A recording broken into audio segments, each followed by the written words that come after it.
সন্তানকে কত ভালোবাসে রে, আপনারা জানেন না, কিন্তু আমি মনিরউদ্দিন তাহা জানি।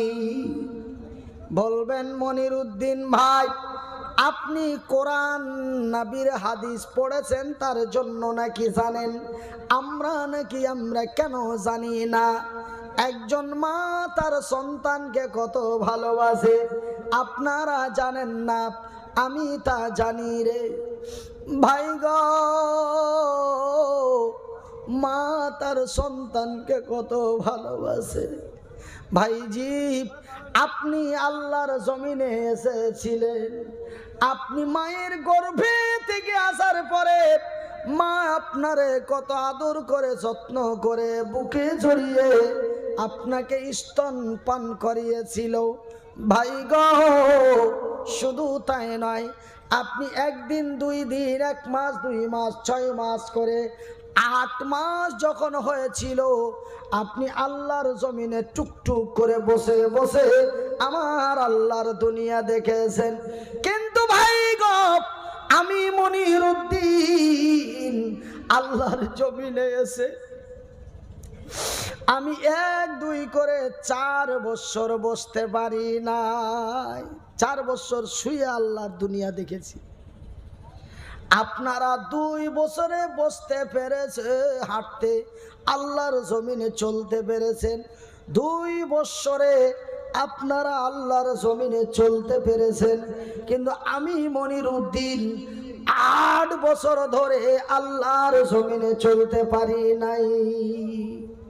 আমি চলতে পারি বাবা, কিন্তু আপনারা আমাকে চলতে দিচ্ছেন না একটা মহব্বতে। আর আমিও কয়েকটা কারণকে কেন্দ্র করে আমিও আল্লাহর জমিনে চলি না।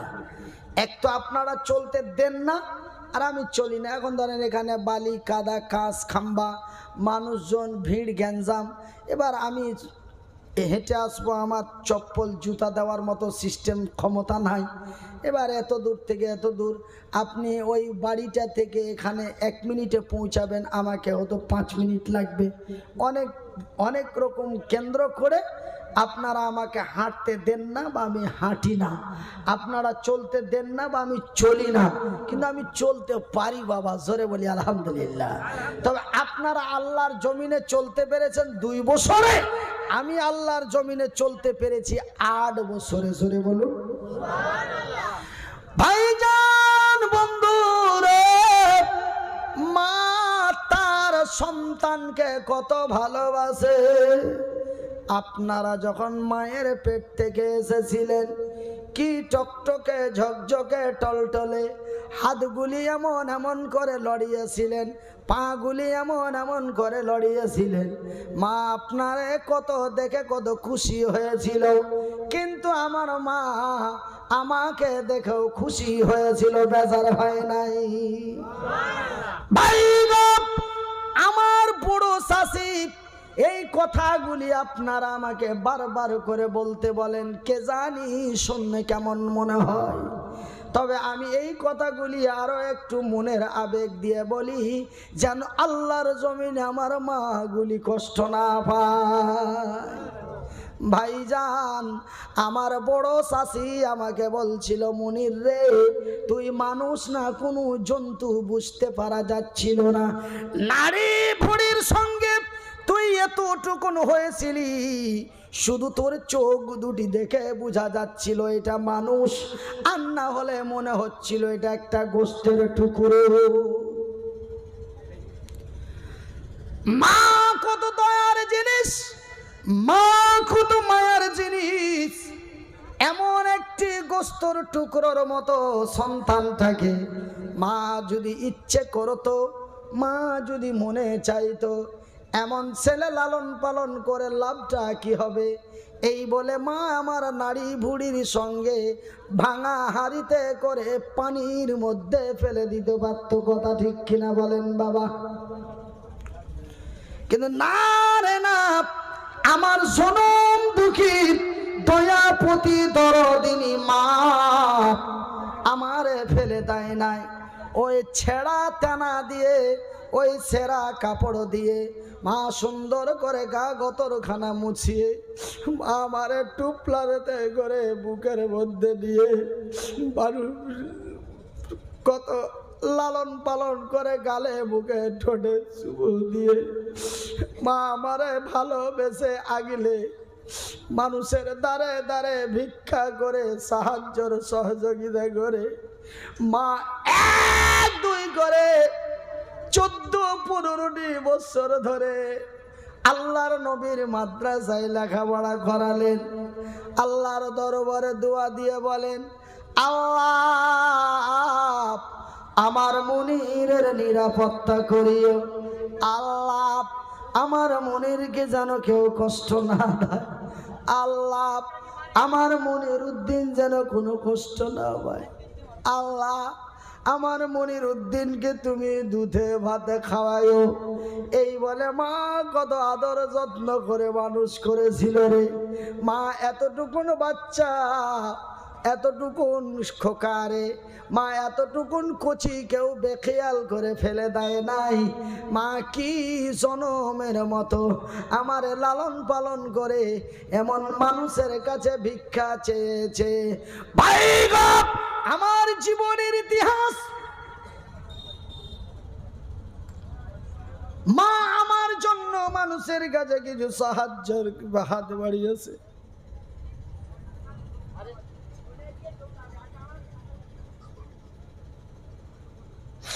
কেউ মারে খুশি করে দিয়েছে,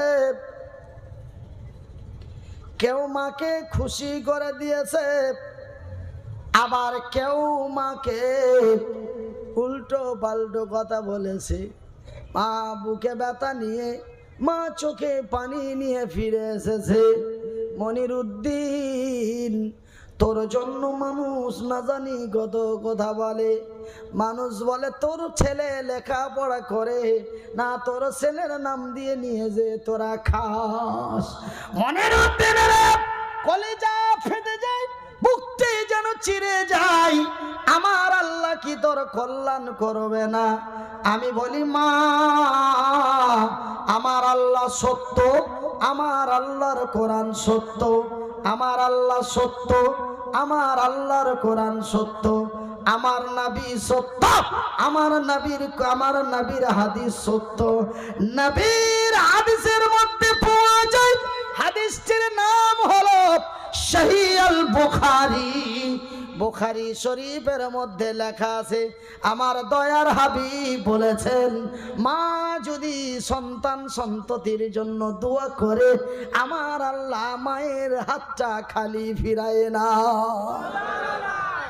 জোরে জোরে আল্লাহু আকবার, নারে তাকবীর, নারে তাকবীর। আল ইসলাম জিন্দাবাদ, আল ইসলাম জিন্দাবাদ, আল কোরআন জিন্দাবাদ। আল কোরআনের আলো, আল কোরআনের আলো, আল হাদিসের আলো, আল হাদিসের আলো। মা বাবার দুশ্মন বলে পিটিয়ে সোজা করো, মা বাবার দুশ্মন পিটিয়ে সোজা করো। যারা মা বাবার সাথে বেয়াদবি করবে, গ্রামবাসী তাকে পিটিয়ে দাও, আল্লাহ তোমার উপরে খুশি হবে। যে মা তোকে এত কষ্ট করে মানুষ করেছে, ইডিয়েট, তোর বইয়ের কথা শুনে মায়ের সঙ্গে বেয়াদবি করছে, খবরদার। আজকে আমরা তওবা করি, তওবা আস্তাগফিরুল্লাহ মিন কুল্লি যামবি ওয়া আতুবু ইলাই। আমরা মাতা পিতার সাথে এমন নোংরা ব্যবহার করব না, একবার জোরে বলি আমিন। আমরা মায়ের সাথে নেক ব্যবহার করব, একবার জোরে বলি আমিন। আমরা মা বাবাকে অত্যন্ত সম্মান ইজ্জত দিব, জোরে বলি আমিন। কেন আমার আল্লাহ তার পবিত্র কোরআন দ্বারাই ঘোষণা করে দিয়েছেন মা বাবাকে সম্মান ইজ্জত দেওয়ার জন্য। তো ভাইজান, এবার আমার মাকে বলি, মা তুমি আল্লাহর দরবারে দোয়া করবে, মা আমার নবী বলেছেন মায়ের দোয়া কবুল হয়, বুখারীর হাদিস। তুমি দোয়া করে দিবে মা, আমি বড় কল্যাণ হয়ে যাব। বাজানে রে, এমনই জনম দুঃখী মা। মা তার সন্তানকে এত ভালোবাসে, কিন্তু আমার রাসূল দয়ার হাবিব নবী মুহাম্মদুর রাসূলুল্লাহ বলুন সাল্লাল্লাহু আলাইহি ওয়াসাল্লাম, আল্লাহর নবী, দয়ার নবী, বিশ্বের নবী বললেন, আয়েশা রে,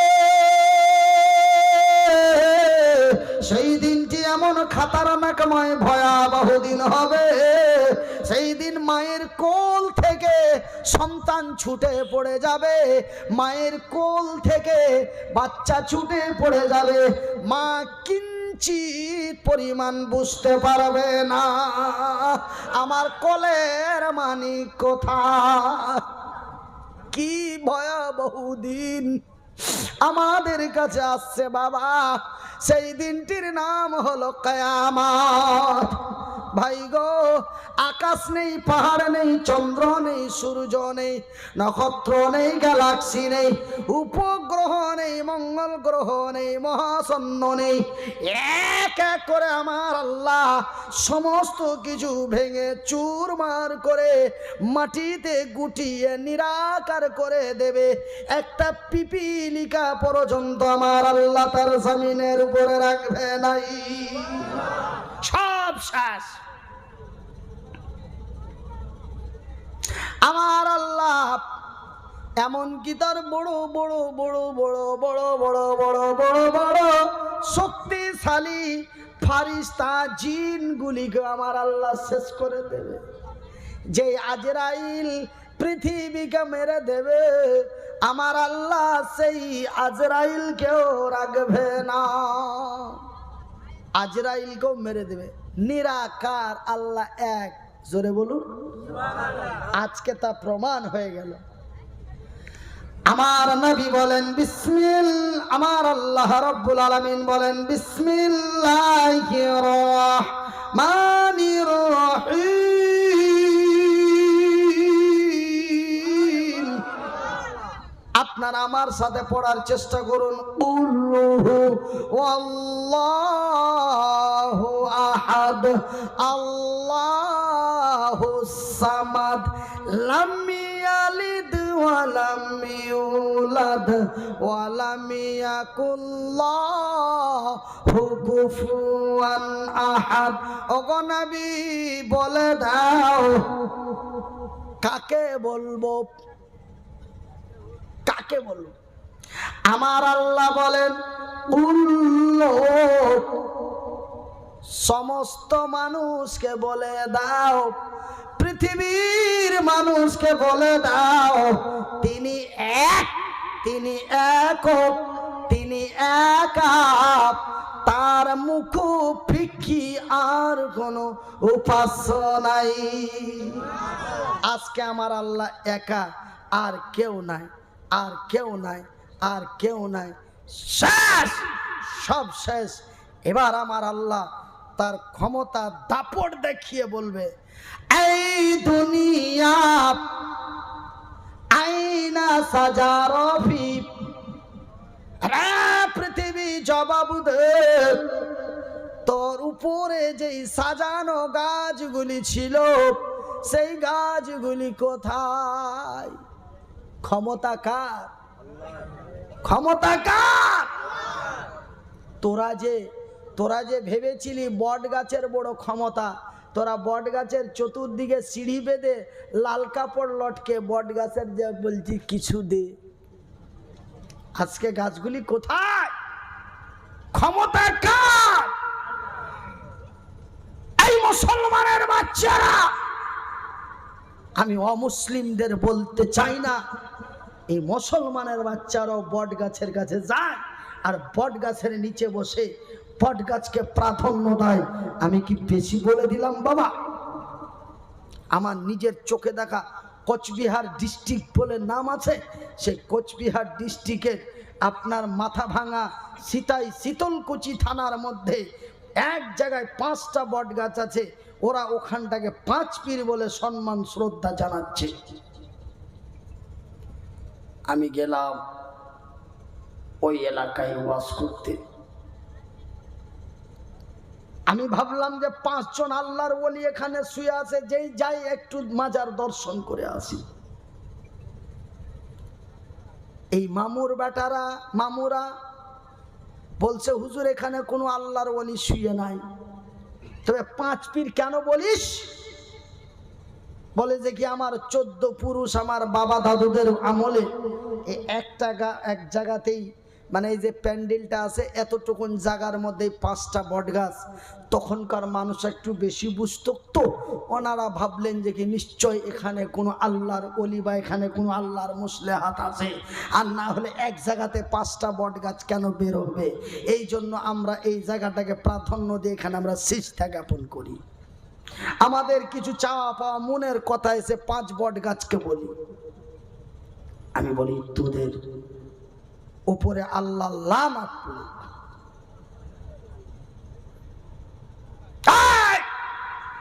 আজকে আমার আল্লাহ বলছেন ক্ষমতা কার?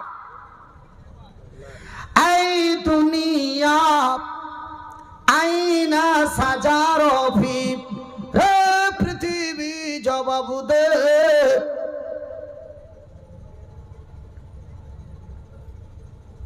আজকে গাছগুলি কোথায়? সেই দিন কঠিন কিয়ামতের দিন এই জমিন আমার আল্লাহর দরবারে জবাব দিতে পারবে না। আমার আল্লাহ তার আরো ক্ষমতা দাপট দেখিয়ে বলবে, এই দুনিয়া আইনা জিবালো ফি। ভারতের বড় বড় বিজ্ঞানীরা বলেছিল, আমেরিকা, লন্ডন, থাইল্যান্ড, জাপানের বিজ্ঞানীরা বলেছিল এই জমিনটাকে পাহাড় দিয়ে থেমে রাখানো আছে। এই জমিনটা যদি পাহাড় দিয়ে থামা না যেত তবে জমিনটা এমন টালমাটাল করতো। এই জমিনটাকে থামিয়ে রাখার জন্য, এই জমিনটাকে থামিয়ে রাখার জন্য এই পাহাড়গুলিকে বিভিন্ন জায়গায় পাহাড় দেওয়া হয়েছে। পাহাড় অতি শক্তিশালী বস্তু। এই বলে কিছু শ্রেণীর মানুষেরা পাহাড়ের চূড়োয় যে রাম মন্দির তৈরি করে, পাহাড়ের চূড়োয় যে বাবা হুজুরের মাজার করে। দেখা গেল ওখানে কোনো বিড়াল, শ্রীগাল, কাউরি মৃত্যুদেহ। মাজার কাকে বলে বাবা?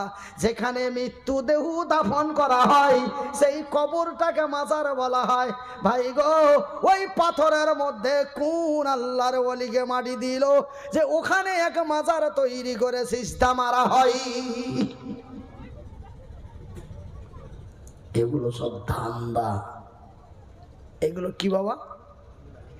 শরম পাচ্ছে? এগুলো কি ব্যবসা? এগুলো কি ব্যবসা, ধান্দা। মনে কিছু নেবেন না। ওই পাহাড়ের চূড়ায় পাথরের মধ্যে কোন আল্লাহর ওলি মারা গেল যে ওখানে মাজার হলো?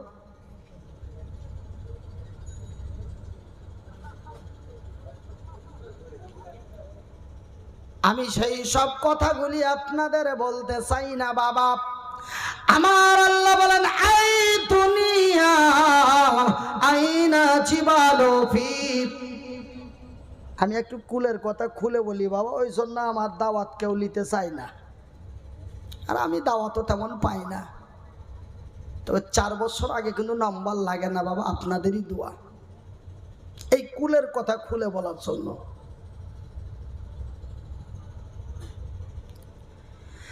আমার আল্লাহ রাব্বুল আলামিন বলেন, এই দুনিয়া আইনা জিবালো ফি, হে পৃথিবী জবাব দে।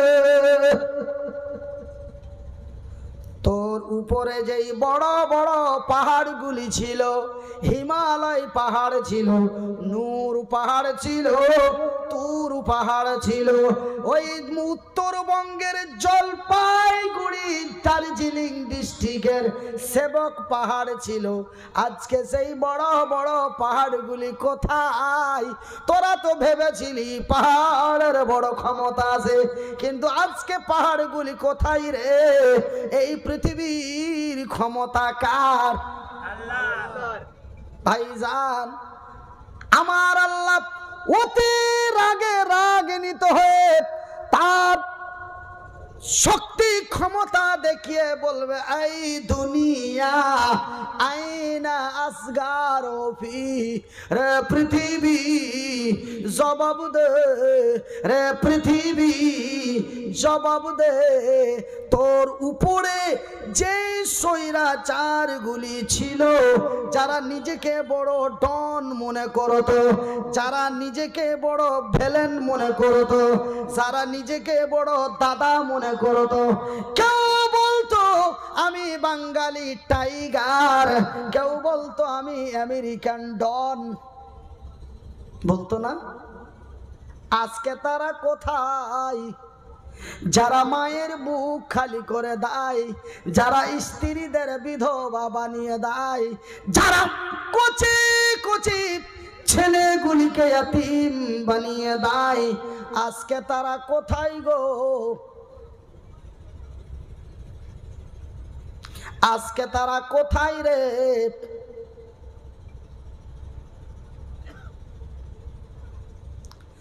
আমার ভাইরা, আমার আব্বা জান, সোনার চানের আপ, আমার শিক্ষিত বুদ্ধিজীবী বন্ধু, আমি মনিরুদ্দিন আপনাদের বলি ভাই, সেই দিন আমার আল্লাহ ছাড়া আর কোনো উপায় নাই।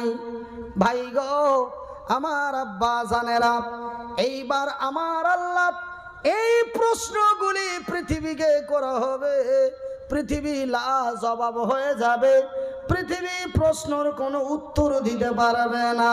লা ইলাহা ইল্লাল্লাহ, জোরে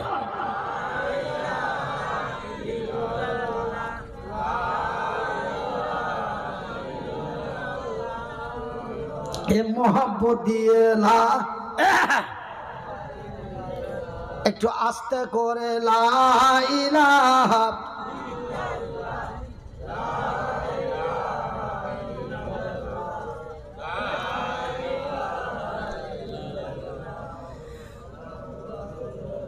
আমার ভাইরা, আমার পর্দা নাসিন মাইরা, শুনে যাও রাতের বেলা, এবার আমার আল্লাহ সমস্ত গুটিয়ে সটিয়ে দেওয়া এই জমিনটাকে পুনরায় তৈরি করবে। এই জমিনকে আমার আল্লাহ পুনরায় সৃষ্টি করবে। জমিনকে পুনরায় সৃষ্টি করার পরে আমার আল্লাহ এই জমিনকে বলবে, জমিন রে, আমি সিম্পল একটা কথা বলি আপনাদের, ছোট্ট একটি এক্সাম্পল। আপনারা আমাকে 9 মাস 6 মাস আগে দাওয়াত করেছেন। কতদিন আগে দাওয়াত করেছেন? 6 মাস আগে, 9 মাস আগে দাওয়াত করেছেন। আমি আপনাদের দাওয়াতে জলসায় এসেছি। আপনারা আমাকে সেই মেন রোড থেকে আগমন করে মহব্বত করে নিয়ে আসলেন। নিয়ে আসার পরে নানান খাবার খাওয়াইলেন, বিরিয়ানি খাওয়াইলেন, গোস্ত রুটি খাওয়াইলেন, না জানি কত কি খাওয়াইলেন। খাওয়ার পরে খাওয়া হলো, আপনারা আমাকে খেতে দিলেন, আমি তা খেয়ে নিলাম। কিন্তু ওয়াজের শেষে আপনারা আমাকে এসে বলছেন, মনি কমিটির ছেলেরা বলে, হুজুর আপনাকে যাহা খাইয়েছি তাহা ফিরিয়ে দেন। কেন? বলে, হুজুর আপনার ওয়াজ শুনে ভালো লাগে নাই।